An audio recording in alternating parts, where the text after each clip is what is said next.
kotta talbiina hojjedha siniin jedha. Muuqii hojjennaa kotta in qorraama yeroo qorraati muuqii hojjetamuun giddiidha. Siniin jedha maalan itti godhe seetanii muuqitti talbiina jedhama.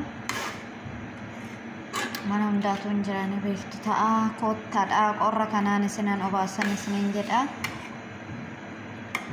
Talbiinaan kan hojjetamu sukkaara xiqqoo ishiitti godhama maankaa tokko jechuudha.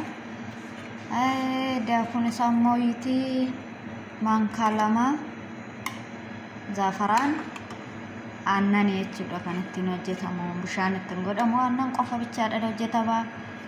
Kottaadha dubartii deessa gaafachuu deemna biyya keenyatti kan hojjetamu muuqeen dubartii deechee fi kan dhukkubsateefiti akkasitti garuu kana nan beekoni. Ani immoo qorraafan hojjedha har'a fudhadhee tanan warra adaadaa teenya deema jechuudha. Adaadaa teenya biran deema. Adaadaa jennaan immoo kan biyya koo seenaa kan haadha lammataa biyya Arabaati jechuudha. Kanaaf deemuuf qophiidha kunoo asitti muuqii danfisannee isiniin jedha. Yeroo deemus isinittan argisiisa. Nu waliin ta'an isiniin jedha hordoftoota koo. Galgala har'aa immoo raata bakka biraatti dabarsina waan ta'eef nu faana turaan isiniin jedha. Talbiinicha keenya hojjetannee baadhannee deemna. Booda walitti deebinaa nagaan tura. Kunoo daffaa jiran isiniin jedha talbiinaan kiyyaatti jechaa jira. Gaazii nan qannase waan ta'eef amma ga'ee jira.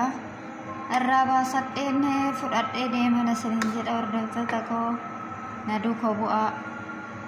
Kunoo feermuuziin koo asitti qophaa'an isiniin jedha mattan naqadha. Gadakkaan gadinnan dhawaan araasiti. Na yaalaa guutee jira hordoftoota koo. Egaa hordoftoota koo kunoo deemaa jira amma kana fakkaatan isiniin jedha. Adaadaa xiyya biran deemaa jira kunoo asitti shoorbaan keenya. Shoorbaan jedhamu kastariin kiyyas qophaa'ee muuqin jechuudha. Goddanyaan kiyyas kunoo asirti. Taali. Maata reedi tarakla kaamera taal. Hi guys, welcome to the vlog. Ana ma kalli hada bint lazim ana shalai makan ana ro. Tarfushu ana doktor هي نرسي مالي. عشان هذا ما كل شيء كل مكان أنا شغلي. بكون عندك أوديت أنا ندمت شو ده نرسيتيا. أنا بكسر سنين جد أردفتو تكوي. فأنا ترى قد عاداتي يبردي من التولين دم ناس سنين جدا. كنا كأيام مديم ده عاداتي يجافت شو ده ديمان جران سنين جدا. كنا ممكن كيس جافة قبائل جرا ديمان جران أفانا تاني سنين جدا. ولين هذه بكن جرمو أنا حسبت بابا مالنا ورا مالي. كنا فكسن سرنجر أردفتو تكو. Hi guys. يجي ياش. Kamuy. Again here.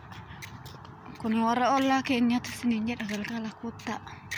إراتا وجدتشو ديمنا غندت تشو دادا تينيا برات.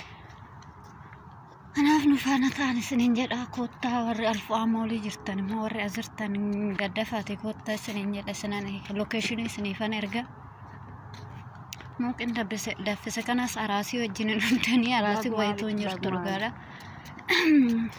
قلدي دفن جدا مالي قرافت أمنامو كده أنا فكرتني سنين جدا أردفتو تكو أكم جرتو كوتا مبشنناها كنا موجود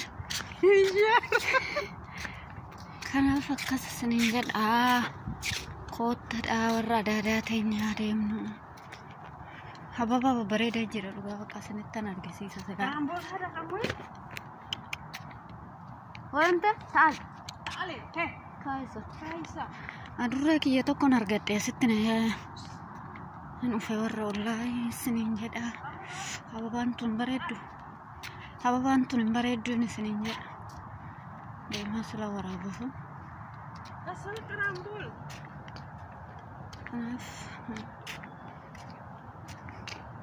أيوة mana ganda ورا بنبو Akka hordoftoota koo kun amma mana adaadaa teenyaa bira geenya waa nama baay'een nutti dhufaatu. Waan maadi ta'al hin minni bitiroofi haraa maleechi.